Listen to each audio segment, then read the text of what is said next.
हरे कृष्णा। तो आज हम शुरू करेंगे एक नया टॉपिक।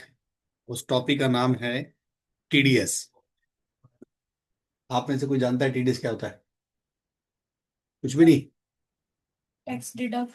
हाँ, टीडीएस का फुल फॉर्म क्या है? Tax deducted at source. मैं एक काम करता हूँ, साथ में स्क्रीन शेयर कर देता हूँ, और जिसमें आपको कुछ कुछ पॉइंट्स आपको नोट डाउन भी कर सकते हैं हम लोग। स्क्रीन नजर आ रही है? आ रही होगी। अब आ गई ना? ओके। तो सबसे पहले हमने जो टॉपिक उठाना है आज, उस टॉपिक का नाम क्या है?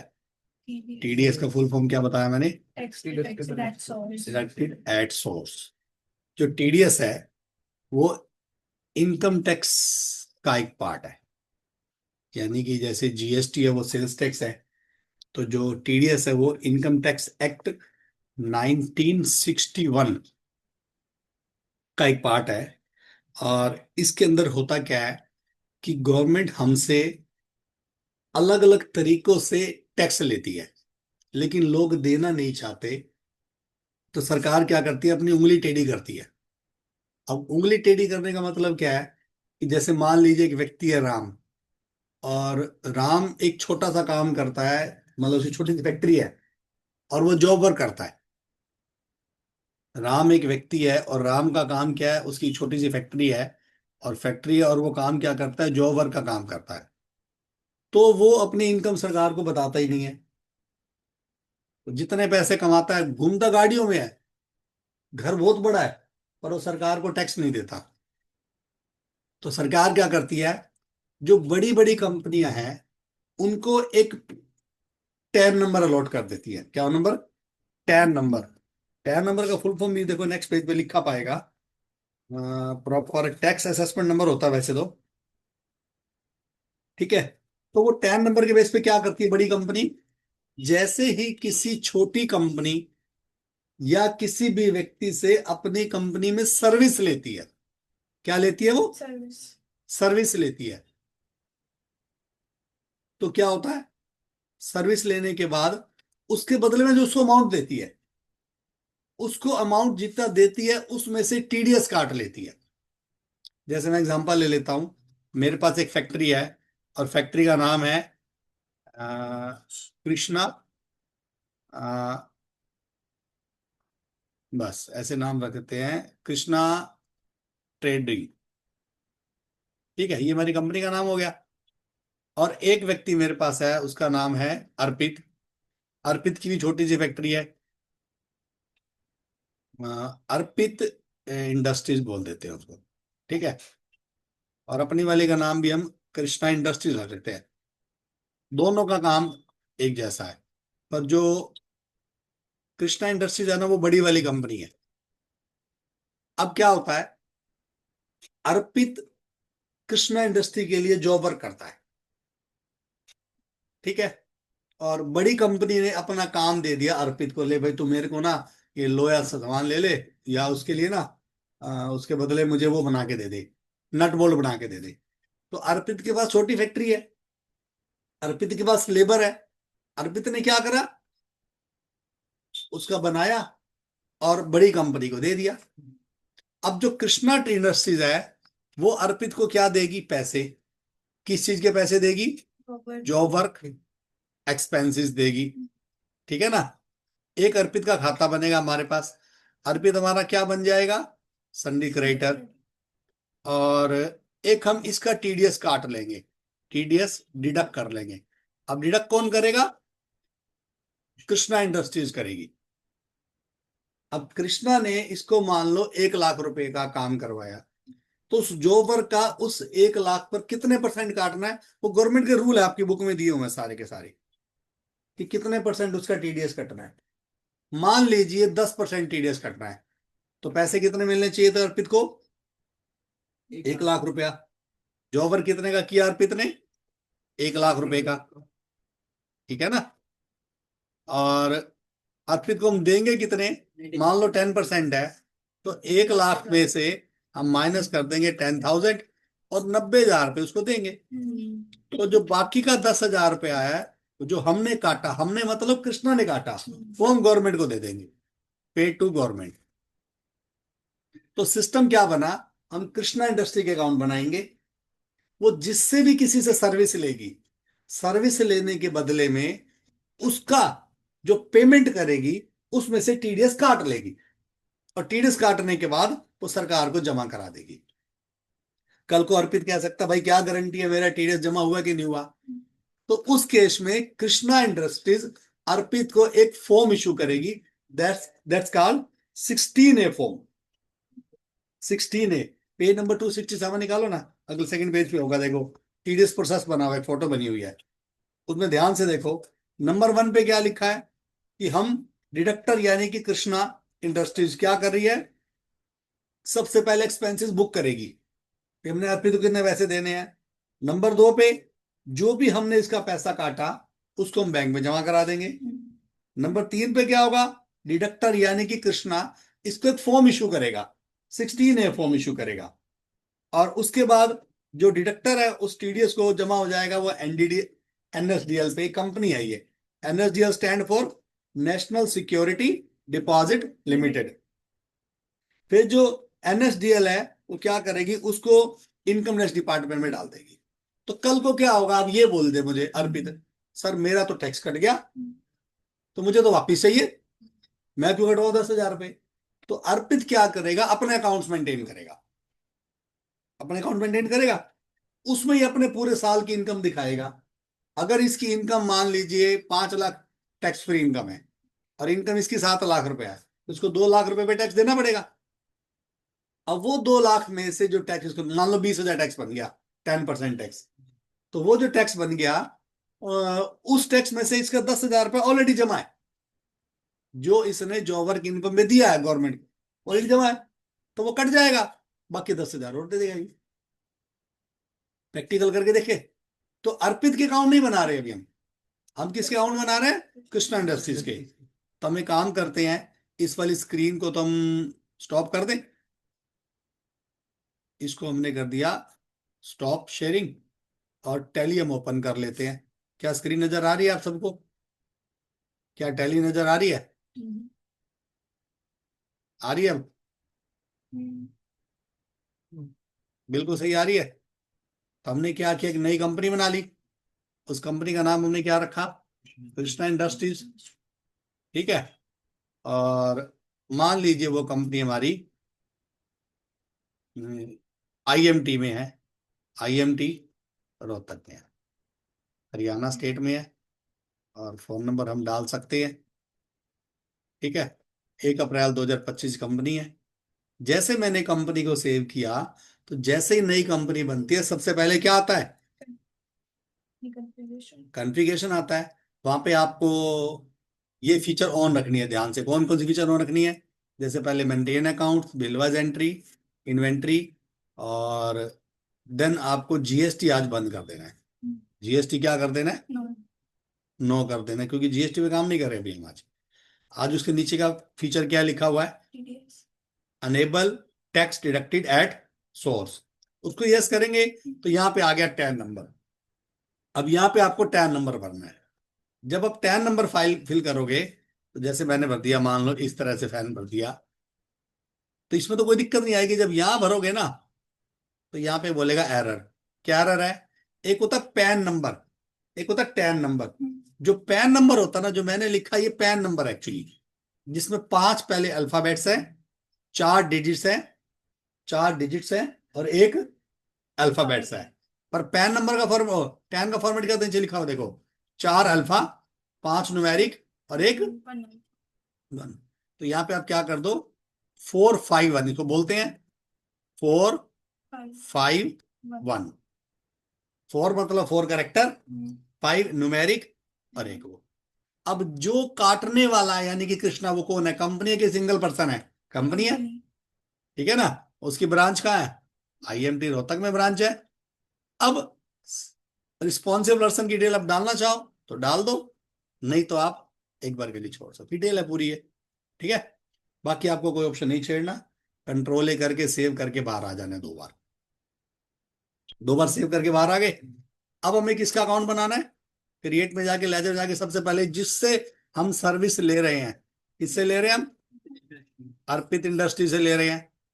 और वो हमारा क्या बनेगा? Sundry creditor. क्रेडिटर्स और मेंटेन वेरियस। अब नई चीज क्या है कि उस पर टीडीएस डिडक्ट करना पड़ेगा आपको। यस करोगे तो यहाँ पे देखो बहुत सारे ऑप्शन है। अब अर्पित कौन है? क्रेडिटर। क्रेडिटर। उसके अलावा अर्पित की ये एक लाइन लिखी हुई है, इस पे क्या लिखा हुआ है? Deductor, deductive type. भाई वो बंदा जो अर्पित है वो एक सिंगल पर्सन है, या बॉडी ऑफ इंडिविजुअल है, या कोई कंपनी है, या एनआरआई कंपनी है, या इंडियन कंपनी है, या वो एचओ फार्म है, कौन है? मान लीजिए वो इंडिविजुअल है या कंपनी है, चलो, और वो भी रेजिडेंट है, यानी कि इंडियन कंपनी है। यस करा, फिर सेम डेट यस कर दिया आपने कि हमने जो एंट्री करनी है वो क्या लिखा है? Deduct TDS in same voucher. तो यहाँ पे हम सेम एंट्री करेंगे, और इसका पैन नंबर होना बड़ा जरूरी है। अगर अर्पित का पैन नंबर नहीं है तो 20% कट जाएगा। टीडीएस का जो हाईएस्ट रेट है वो 20% है। वो किस केस में कटेगा? जब अर्पित बोले भाई मैं तो, मेरे पास तो पैन नंबर नहीं, मैं तो बड़ा गरीब आदमी, मेरे पास कुछ नहीं है। तो भाई जब 1 लाख रुपए का 20 हजार कटेगा ना, तो सब कुछ आ जाएगा, पैन नंबर भी आ जाता, फिर भागा भागा जमा कराएगा वो। तो एक बार के लिए मैंने पैन नंबर नहीं डाला। पहला पॉइंट क्लियर है। दूसरा, हम एक खाता बनाएंगे जॉब वर्क एक्सपेंसेस। अब ये मेरा क्या है? एक्सपेंसेस इनडायरेक्ट है। क्या इस पर टीडीएस लगाना है? यस, टीडीएस करना है एप्लीकेबल। अब टीडीएस की नेचर तो है ही नहीं। अब टीडीएस की नेचर अगर आपके पास नहीं है तो आप यहां से क्रिएट कर सकते हो। टीडीएस की नेचर आपके पास नहीं है तो क्या कर सकते हो आप? क्रिएट कर सकते हो। आप क्रिएट कर दो। अब ये जो नेचर आपको क्रिएट करनी है, इसकी आपको बुक के अंदर पूरी टेबल दी हुई है कि आपको कौन सी क्रिएट करनी है। अब हम किस पे लगा रहे हैं? हम लगा रहे हैं जॉगर पे लगा रहे हैं ना। देखो किसी को मिल गया? वैसे मैंने 10% बोला था बस, बट एक्चुअल में क्या है वो भी देख लेते हैं। नहीं मिला किसी को भी? जैसे मान लो मैं एग्जांपल ले लेता हूँ। एग्जांपल ले लेते हैं जॉब वर्क ऑन टीडीएस। ठीक है। फिर हमने कोई ना कोई सेक्शन डालना होता है। जैसे मान लो किसी का उठा लेते हैं हम, सेक्शन 194। ठीक है। और आगे हमने कुछ भी लिख दिया, मान लो जे लिख दिया। इस तरह से डालना है। सारे बने हुए हैं। पेमेंट कोड कोई है तो ठीक है, ये तो 194, ये छोड़ दीजिए। अब कहता है रिमीटेड के लिए पैन कार्ड, और उसके लिए भाई एक होता है सिंगल व्यक्ति, उसके लिए कुछ और रेट डालना है, या अभी आपको कुछ पता ही नहीं है, तब सीधा 5% डाल दो मान लो। ठीक है। अगर आपको टीडीएस अमाउंट नहीं पता तो? परसेंटेज रेट डालना ना, अच्छा। तो अमाउंट तो अपने आप कैलकुलेट करेगा वो। अब ये जो थ्रेशोल्ड लिमिट है, इसका मतलब होता है कि कितने हजार, मान लो 10,000 रुपये से कम का वैल्यू है, तो उस पर टीडीएस कटेगा ही नहीं। कोई छोटा बंदा भी तो आएगा, कोई पंखा ठीक करने आएगा, कोई कंप्यूटर ठीक करने आएगा, उसका बिल 500 हजार बनेगा, उस बेचारा थोड़ी काटोगे टीडीएस। तो इसमें एक लिमिट होती है, उसको बोलते हैं थ्रेश होल्ड लिमिट। ठीक है। मान लो मैंने 10,000 डाल दी, एग्जाम्पल ले रहा हूं मैं, डाल दी, सेव कर दिया। तो यहाँ पे ध्यान से देखो इस चीज को। डन। वो एक बार देख लो आपने कहाँ पे करा, इस चीज को देख लो आप।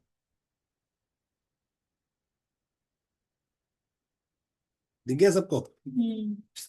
चलो,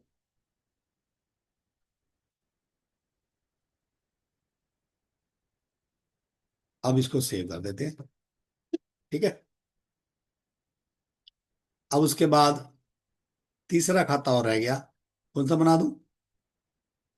पार्टी का बन गया, जोवर बन गया। एक खाता बनाना है टीडीएस, खाली टीडीएस बना दो, या टीडीएस ऑन जोवर बना दो। इसको डालना है ड्यूटी एंड टैक्सेस में। किसमें डालोगे? ड्यूटी एंड टैक्सेस में गए, टाइप ऑफ ड्यूटी में टीडीएस। टीडीएस।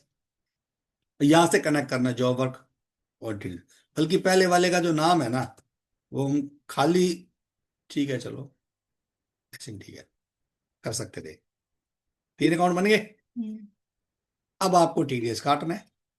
अब आपने अर्पित को ऑर्डर दे दिया और अर्पित का माल बन के आ गया। अर्पित बोलेगा मुझे पैसे दो, तो हम क्या करेंगे, इसके पैसे बुक कर देते हैं, अगले महीने की 1 तारीख को ले जाइए। तो बुक करने की जो एंट्री होती है वो F7 में होती है। आप एक्सपेंसेस में, हाँ, जनरल के अंदर बुक कर रहे हो, job work expenses account debit 1 lakh रुपया। जैसे ही आप क्रेडिट में अर्पित का नाम डालोगे तो वो ऑटोमेटिकली उसमें से 20% कट गया, देखो दिख रहा है, 20% नजर आ रहा है। 20,000 न्यू करके एंटर एंटर, फिर यहाँ पे अपने आप न्यू आएगा, देखो अपने आप डेबिट हो गए 20,000 रुपये। हम कुछ कर नहीं रहे, एंटर एंटर कर रहे हैं। और यहाँ पे आपको टीडीएस डाल देना। सर मेरा तो बड़ा नुकसान हो गया, 20,000 रुपया कटवा दिया आपने तो मेरा, अब कैसे बात बनेगी। तो हम इस एंट्री को सेव नहीं करते, नाराज ना हो जाए अर्पित, तो हम क्या करेंगे, वापिस बाहर जाएंगे, वापिस बाहर जाएंगे और अर्पित के अकाउंट में जाके, लेजर में जाके क्या कर देंगे, उसका पैन नंबर अपडेट कर देंगे। ठीक है, जैसे यस किया तो अपडेट हो गया ये। ठीक है, अब इस एंट्री को दोबारा करके देखते हैं। वाउचर एंट्री में गए, डेबिट में क्या था, जो एक्सपेंसेस अकाउंट डेबिट कितना था, 1,00,000 1 लाख। क्रेडिट में कौन था, अर्पित। पहले कितने पैसे कटे थे, 20,000 कटे थे, 80,000 आए थे, क्योंकि उसके पास पैन नंबर अपडेट नहीं था। अब कितना है, 95। अब कट गया ना 5%, 5,000। क्रेडिट में क्या आएगा, टीडीएस, कट गया। ये हमारी प्रॉपर एंट्री होगी। इसको सेव करने के बाद हम सबसे पहले देखेंगे ट्रायल बैलेंस। जिनका अकाउंट्स अच्छा है वो ध्यान से देखो कि अर्पित को हमने देने कितने पैसे थे, 1 लाख। अब कितने देंगे, जो कट गए वो किसके देंगे, 5,000 टीडीएस का देंगे गवर्नमेंट को। और खर्चे मैंने पूरा डाल दिया, चाहे तो ट्रायल बैलेंस में देख लो, चाहे बैलेंस शीट में देख लो। क्या मेरी बात समझ आ रही है। 5,000 कहाँ पे आ गया, ड्यूटी टैक्सेस में आ गया, और 95,000 क्रेडिटर का यानी कि अर्पित का। अब जब भी मैंने डेट डाली होगी 1 महीने बाद, सपोज मैंने 1 मई को पेमेंट करनी है, तो जब मैं पेमेंट करूंगा तो अर्पित को मैंने पैसे देने 95,000। ठीक है, अगेंस्ट किसके, बिल नंबर 1 के। और अर्पित चिल्लाएगा रोएगा, सर मेरा तो 1 लाख रुपया था, आपने तो उसे 5,000 रुपये काट लिए। तो मैं क्या बोलूंगा, मैंने आपका टीडीएस जमा करा दिया है, आप क्या करिए, सरकार से वापस मांग लो। तो ये क्या करेगा, अपनी फिर रिटर्न भरेगा। आरपी तो दे दी पैसे, अब मैं टैक्स कैसे जमा कराऊंगा, कंट्रोल एफ करा, जैसे जीएसटी कराते थे, कंट्रोल एफ करा पेमेंट में, स्टेशनरी पेमेंट, टीडीएस, 1 अप्रैल से 30 अप्रैल तक की। 30 अप्रैल को सेक्शन नंबर 194J, नेचर, जो जॉब वर्क ऑन टीडीएस। अब ये कौन है हमारा, कंपनी है कि नॉन कंपनी है, कंपनी है। कौन सा, एनआरआई के इंडियन, मतलब रेजिडेंट। और बैंक किसका, एक्सिस बैंक से दे दिया, 5,000 रुपये दे दिया, डन। अब पेमेंट करने के बाद अब आप इसको एक बार ऊपर जाएंगे और उस एंट्री को ऑल्ट पी करके प्रिंट करके देखेंगे, ये तो आपका वाउचर आ जाएगा पूरा, देखो इसको बोलते हैं टीडीएस चालान। ये चालान आपने मुझे निकाल के दिखाना है कि आपको समझ आ गया। इतना करने के बाद फिर हम एक रिपोर्ट और देख सकते हैं, डिस्प्ले, डिस्प्ले में जाके स्टेशनरी रिपोर्ट, उसमें जाके टीडीएस की रिपोर्ट, उसमें जाके 26Q, ये आपका आ जाएगा। 5,000 हमारा चालान है, 5,000 हमने पे करना था, बाई चांस हमने पे कर दिया है। समझ आ गया, कोई डाउट है यहाँ पे। Thank you, Hare Krishna.